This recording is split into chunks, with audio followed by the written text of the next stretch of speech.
Ողբամս քեզ հայոց աշխարհ կասեր մեր պատմահայրը,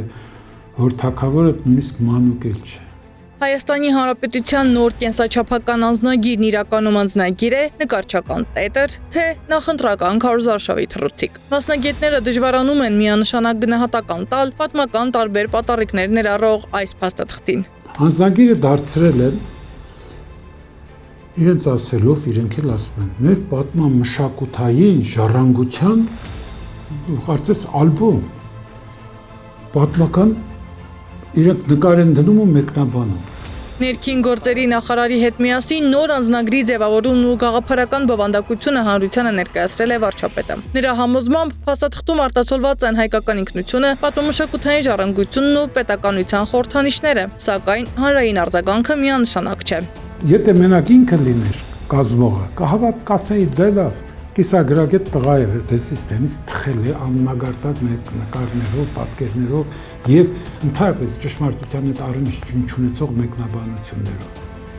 Բայց որ ասում են գիտնականների հետ է խորհրդակցաբար արվել, այստեղ զարմանում ես։ Ովքեր են այդ գիտնականները։ Բնականաբար դիլնեն պատմության, մշակույթի, չէ, ներկայացուցիչներ, այդպիսի մարդիկ, եթե մեր գիտությունը եւ գիտնականները այդ մակարդակին են, բնականաբար վարչապետը ավելին չի կարող լինել եւ նրանց ավելին պետք է չի։ Մինչ անձնագրի բուն տեսքին ու խորհրդանիշներին անդրադառնալը հայագետը մեկ այլ կարևոր բանի վրա է հրավիրում ուշադրություն։ Նոր անձնագրերով Հայաստանի Հանրապետությունն այլևս իր քաղաքացու պաշտպանը չի լինելու։ Մեր անձնագրի վերջի էջին գրված է. Անձնագիրը Հայաստանի Հանրապետության սեփականությունն է։ Այս մասը պահպանված է։ Հաջորդ նախադասությունը անձնագիրը կրողի հովանավորն է Հայաստանի Հանրապետությունը։ Այս մասը հանված է։ Հայաստանի Հանրապետության քաղաքացին այլևս պետական հովանավորություն չունի։ Հիմա դուք հասկացաք ինչ է նշանակում այս անձնագիրը, որը ժողովրդի վրա դարձյալ ծախելու համար էլի խայծ են տալիս։ Եվրոմիություն կարող եք ազատ մտնել։ Իսկ քեզ ով ասաց, որ Եվրոմիությունում քո այդ տխմար անձնագրով, որ ուզում ես սարքել, սպասում են, որի տերը նույնիսկ հովանավոր չունի։ Հիմա անձնագրում տեղ գտած սիմվոլների մասին։ Անձնագրում պատկերվել են Արտաշես բարեպաշտ արքայի կողմից հայքի սահմանները չափող սահմանակարերն արամեր են գրված։ Մի կողմ թողնենք, որ մեր թվարկությունից առաջ երկրորդ հազարամյակում դժվար թե նման գլխարկ լիներ։ Իսկ ըստ Փաշինյանի, սահմանակարի ընտրությունը պատահական չէ, այն պետական եւ իրավական կարևոր գործիք է, ցույց է տալիս պետության գոյության եւ պետական կառավարման էությունը։ Այդ ժամանակների գյուղատնտեսությունը եւ սահմանակարի տեղադրման ձևը եւ դիրքը նույնպես գիտնականների հետ խորհրդակցությունների արդյունքում է ձևավորվել, ինչպես նաեւ տվյալ ժամանակաշրջանի կենցաղավարությանը եւ գյուղատնտեսությունը պատկերող վիզուալիզացիան նույնպես գիտնականների հետ խորհրդակցությունների արդյունքում է ձևավորվել։ Մասնագետները հակադարձում են, ըստ նրանց պատկերում սահմանակարը սխալ է ներկայացված, առանց ամուր հիմքի։ Ալբերտյանի գնահատմամբ սա խորհրդանշական է, արտացոլելով ոչ թե կայունություն, այլ հակառակը սահմանների խոցելիությունը։ Դրա կողքին գյուղացին վարեանում մի կողմից էլ երկուքին արդեն հունձ են անում, մեկը դեռ վարը չավարտած հունձն են անում եւ ասում են սա խորհրդանշում է գյուղատնտեսությունը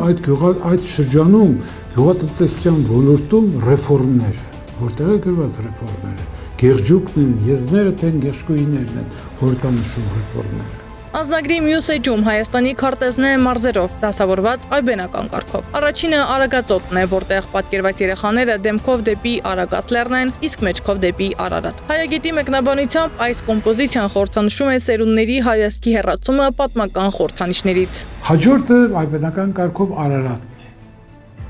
Ինչ է կարծում, ինչ է ցույց տրված, խոր վիրապը։ Արարատի մարզը խորհրդանշում է խոր վիրապով, եւ որ կողմից է նկարված, ոչ թե Հայաստանի կողմից, որ Արարատը երևա, այլ Արարատի կողմից, որ Արարատը չերևա, այն կողմից է նկարը պատկերված։ Մինչ վարչապետը երկար ժամանակ խոսում է իրական եւ պատմական Հայաստանի տարբերակման մասին, հարց է առաջանում, ինչու է անձնագրում ներառվել մեծ հայքի պատկերային տրամաբանությունը, բայց բացակայում է դրա գլխավոր խորհրդանիշը՝ Արարատ լեռը։ Նրանք չունեն գիտական,